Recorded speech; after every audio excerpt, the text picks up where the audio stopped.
gumagamit po kami ng mga corresponding personal protective equipment. Kagaya po ng hard hats, safety goggles, hand gloves, protective vests, and safety shoes.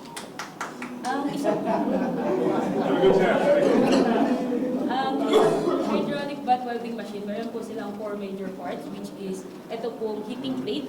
Huwag na lang po masyadong dumikit kasi po mainit. Yan na po. Then trimmer, carriage, and main control panel po. Okay. Copy po.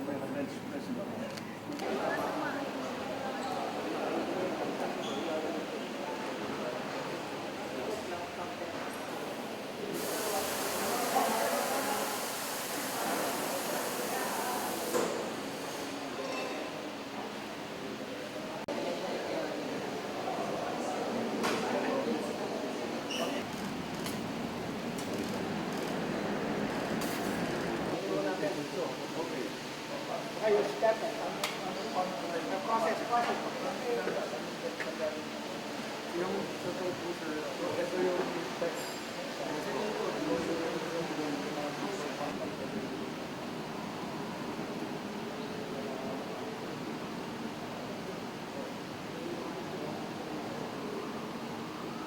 kailangan magkabit-kabit yung mga alam mo ito mga threshold about plastic. Same process. Although for world scales, it's the copper. For world scales, the test was on plumbing heating. To see how to best connect it to the most efficient.